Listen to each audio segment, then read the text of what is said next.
حضرت ابو بکر صدیق کا زمانہ تھا تو ایک شخص ملک شام کا رہنے والا، بڑا قرضہ چڑھ گیا اس پہ،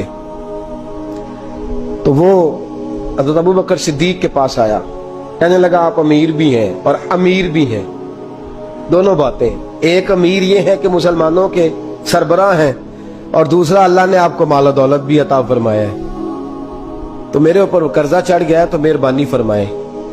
وہ کہتا ہے حضرت صدیق اکبر نے میرا ہاتھ پکڑا، گھر کے اندر لے گئے، باہر سے دروازہ بڑا اعلیٰ تھا لیکن گھر کے اندر گیا تو چارپائی بھی کوئی نہیں تھی، کھجور کی چٹائیاں بچھی ہوئی تھی، کھجور کی چھال کی، اور وہ بھی پھٹی ہوئی۔ فرماتے سیدنا صدیق اکبر نے بٹھا لیا مجھے اور مجھے کہنے لگے یار تجھے ایک عجیب بات نہ بتاؤں؟ کہ بتائیے۔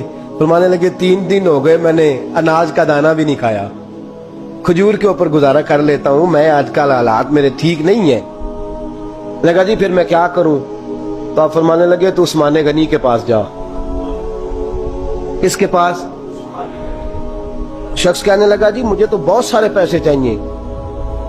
تو آپ نے فرمایا تیری سوچ وہاں ختم ہوتی ہے جہاں سے عثمان کی سخاوت شروع ہوتی ہے، تیری سوچ وہاں تو جو سوچتا ہے نا اتنے ملیں گے، تیری ختم ہوتی ہے سوچ جہاں سے عثمان کی سخاوت شروع ہوتی ہے، تو جا۔ کہنے لگا جی آپ کا نام لوں؟ فرمایا ضرورت ہی نہیں پڑے گی۔ جی میں ذکر کروں گا کہ مجھے امیر المومنین نے بھیجا ہے۔ فرمایا ضرورت ہے، صرف اتنا تو جا کے بتانا کہ میں مقروض ہوں اور رسول اللہ کا نوکر ہوں صلی اللہ علیہ، اتنا بتانا کہ مسلمان ہوں، مصطفیٰ کا غلام، بس، اور کسی اضافے کی ضرورت۔ کہا جی وہ دلیل مانگیں گے؟ فرمایا عثمان خیرات کرتے تفتیشیں نہیں کرتا، عثمان اللہ کی راہ میں دیتے ہوئے تفتیشیں 10 روپے دینا اور 100 بات سنانا فقیر کو، تک تو نہیں نا، 10 روپے اور 100 قسم کے تانے نہ دے تو میاں چشم پوشی کر جا، تجھے کس نے اجازت دیا ٹٹولنے کی، پھولنے کی اور کرودنے کی؟ یہ حال اگر تیرے ساتھ کیا جائے، رب اگر تجھے ٹٹول کے دے تو تیرا کیا بنے؟ رب کریم اگر تجھے ٹٹول کے دے کہ پہلے بتا نمازیں کتنی پڑھی ہیں، سویرے اٹھتا ہے کہ نہیں، تو تیرا کیا حال ہوگا؟ تو ٹٹولتا پھرتا ہے 10 روپے دینے کے لیے۔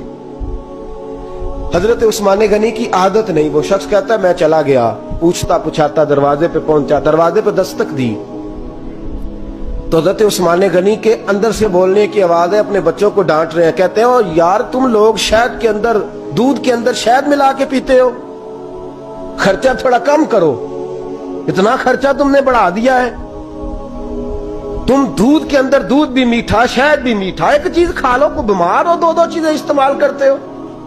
کہتے ہیں میں نے کہا ابو بکر تو بڑی باتیں بتا رہے تھے، اور اس قسم کے کئی واقعات حضرت عثمان غنی کے ساتھ ہوئے، وہ تو بڑی باتیں بتا رہے تھے، اور یہ آدمی دودھ شہد سے لڑائی کر رہا ہے، اور مجھے کئی 1000 درہم چاہیے، دینار چاہیے، مجھے دے گا؟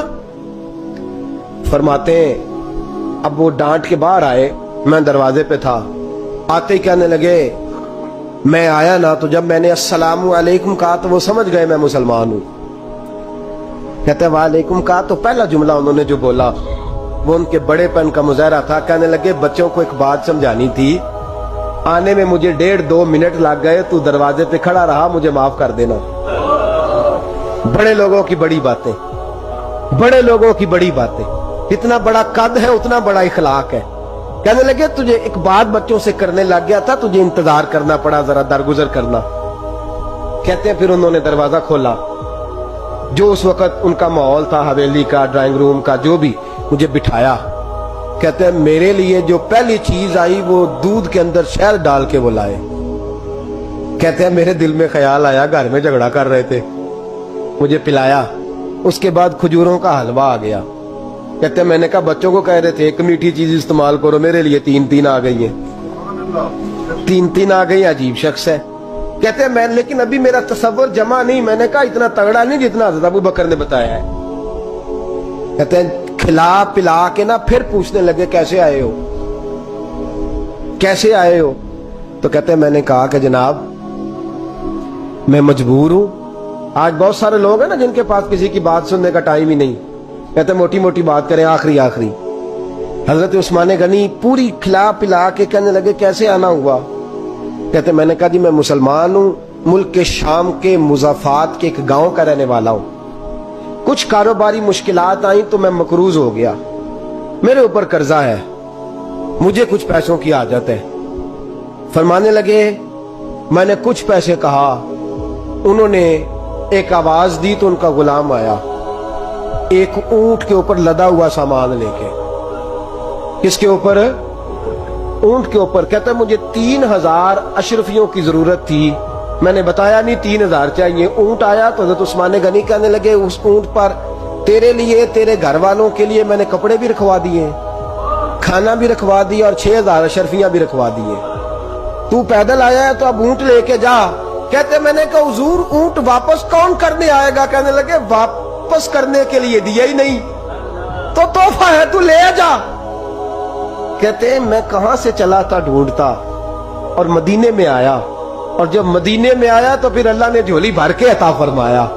کہتے میری آنکھوں میں آنسو آ گئے، اور میں نے کہا حضور آپ نے تو میری ضرورت سے کہیں بڑھ کے نواز دیا ہے، مجھے معاف کیجئے گا، میں سوچ رہا تھا کہ دودھ شہد پہ گھر میں لڑائی ہو رہی ہے۔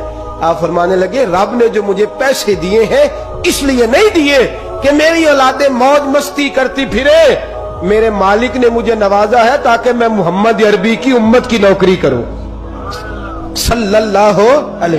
یہ سخاوت کا حال۔ فرماتے میں نے نہیں بتایا کہ مجھے سیدنا صدیق اکبر نے بھیجا ہے۔ فرماتے میں دروازے تک گیا تو میں نے کہا شکریہ، جزاک اللہ، آپ کی مہربانی۔